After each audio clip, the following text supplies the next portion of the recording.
Perkenalkan, saya atas nama Margareta Maggie Balur dari kelompok 1 bersama rekan saya Alfianti Fadila dan Muhammad Felix Fernanda. Di sini kita akan mempresentasikan tentang ekologi sebagai dasar ilmu lingkungan. Konsep ekologi. Nah, ekologi berasal dari kata okios yang artinya rumah dan logos yang artinya ilmu. Yang arti ekologi itu sendiri adalah ilmu yang mempelajari hubungan makhluk hidup dengan tempat tinggalnya. Jadi, ekologi itu menjelaskan hubungan timbal balik antara makhluk hidup seperti hewan, tumbuhan, manusia, dan mikroorganisme dengan faktor abiotik seperti tanah, air, udara, cahaya, dan suhu.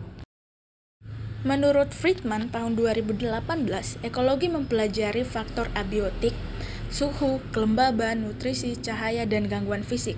Nah, faktor biotiknya itu mempelajari interaksi seperti persaingan, predasi, herbivori, penyakit, dan hubungan antar spesies. Nah, ilmu lingkungan lebih luas dari ekologi. Kenapa?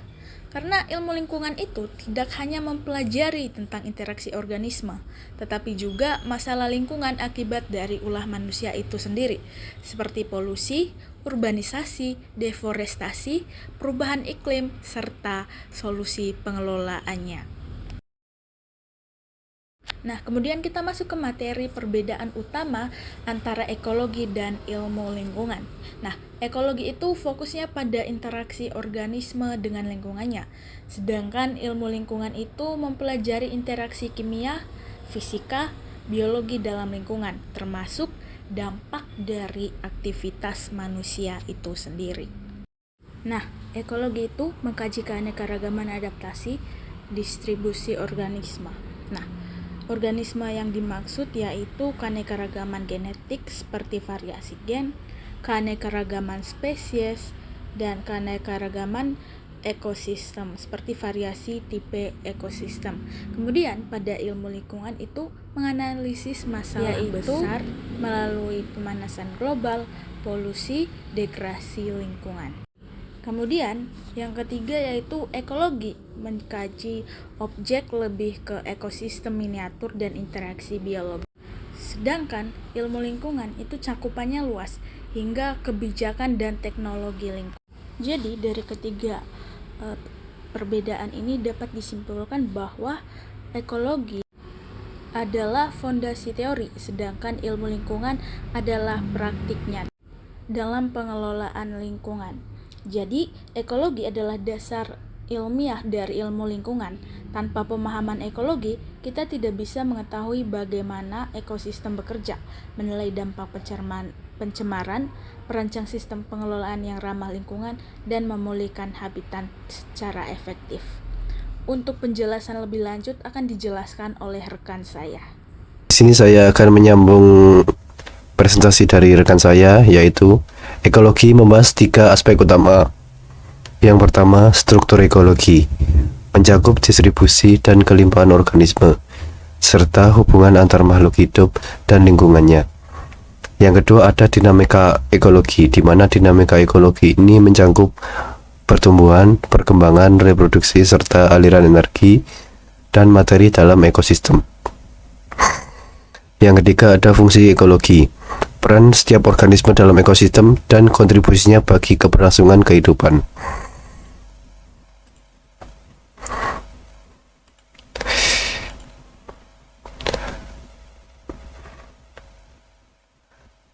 Selanjutnya yaitu ada komunitas, habitat, dan rilung atau niche.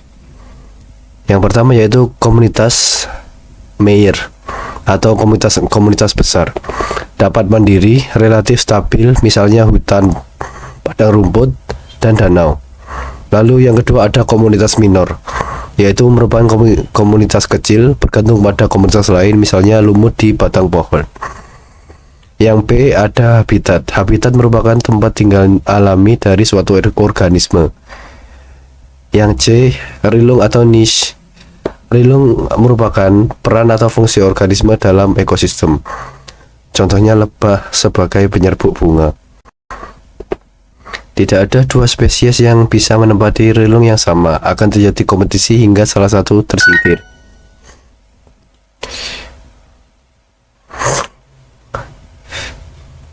Selanjutnya yaitu interaksi antar makhluk hidup yang sangat beragam. Ada 5 hubungan utama. Yang pertama ada kompetisi, kedua predasi, ketiga komensalisme, keempat parasitisme, dan yang kelima ada mutualisme. Membahas yang pertama yaitu kompetisi, merupakan berebut sumber daya seperti makanan, ruang, dan cahaya. Seperti contohnya pada singa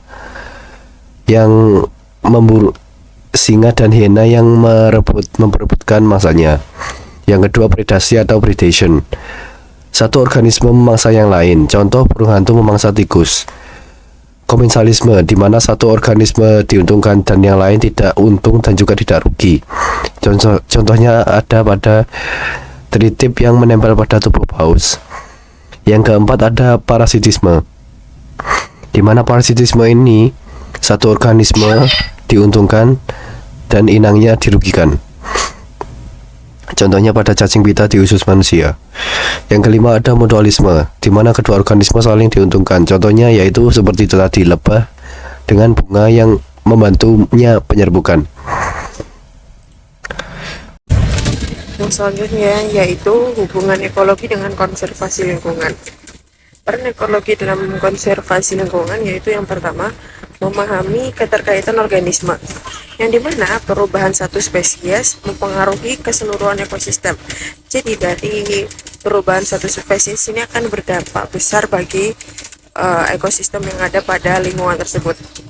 Yang kedua yaitu menjaga keanekaragaman hayati.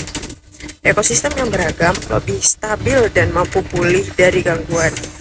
Yang ketiga yaitu mengelola sumber daya alam berkelanjutan seperti hutan, air, tanah, laut harus digunakan dengan bijak agar tidak habis. Yang keempat yaitu mencegah dampak lingkungan.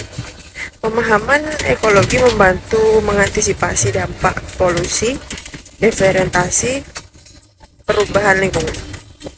Yang terakhir yaitu studi perubahan iklim. Ekologi membantu memprediksi bagaimana iklim mempengaruhi flora, fauna, dan siklus ekosistem. Yang selanjutnya yaitu perbedaan atau perbandingan antara ekologi dan biologi konservasi. Secara singkat, ekologi fokus pada pemahaman teori hubungan antar organisme.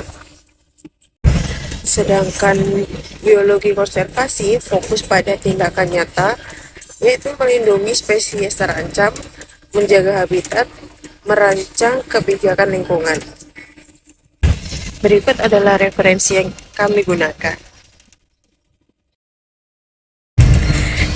Jika ada pertanyaan, bisa ditanyakan di kolom komentar ya teman-teman. Sekian presentasi dari kelompok kami, kurang lebihnya mohon maaf. Wassalamualaikum warahmatullahi wabarakatuh.